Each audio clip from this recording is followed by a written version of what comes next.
Sziasztok! A szlovák napok alkalmából a kézműves foglalkozáson karkötőt fogtok készíteni, piros, fehér és kék fonálból. Évi nénivel most bemutatjuk nektek, hogy hogyan fog ez elkészülni. Először is lemértünk nektek 3-80 cm hosszúságú fonalat, amelyeknek a végére kötünk egy csombékot. Jó, Évi néni megfogja a végét, és nagyon egyszerű lesz a feladat. Elkezditek a párotokkal ellentétes irányban sodorni a 3 fonalat. Egészen addig, amíg érzitek majd, hogy nem fogjátok tudni már tovább sodorni, annyira össze van sodródva. Tehát nagyon szépen látszik, hogy a piros, a fehér és a kék fonál mintája. Tulajdonképpen, ha szembeállunk, és te is jobbra tekered, meg én is, akkor az tökéletes lesz. Igen. Na már majdnem jó. Kicsit lazábbra engedném, akkor megugranak. Jó, arra kell odafigyelni, hogy el ne engedje valamelyikőtök a fonalat, mert akkor kezdhetitek előről. Na, én már most úgy érzem, hogy nem nagyon tudom tovább tekerni. Elég szoros, ugye?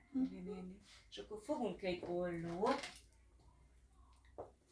aminek az egyik lyukán, nyelének az egyik lyukába beletesszük a fonalat, átfűzzük,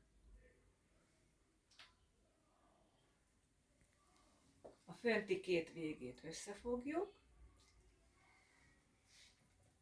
és elengedi az ollót Éva néni, és akkor összesodródik a 2 fonál. Megvárjuk, amíg teljesen föl nem sodródik, és gyakorlatilag kész is a fonott karkötő. Egy másik ollóval lenyisszantjuk a ollóról a fonalat, és akkor nincs más hátra, mint hogy megkössük a 2 végét, vagy az egyiket, és a csuklótok méretéhez hozzáigazítsátok a többit. Most Évi néni csuklójára hozzáigazítjuk, hogy ne legyen túl szoros, mondjuk ebben a távolságban, és itt is kötünk egy csomót.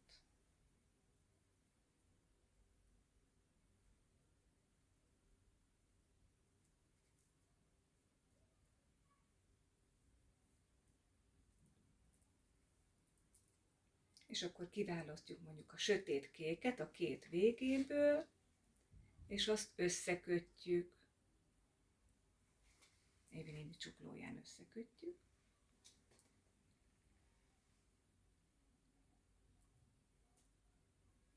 Csinálhatjátok azt is, hogy a pirosat is összekötitek a pirossal, én most csak a kéket a kékkel.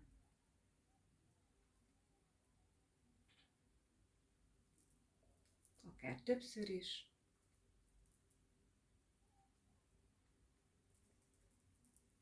És a lelógó madzagokat pedig levágjuk.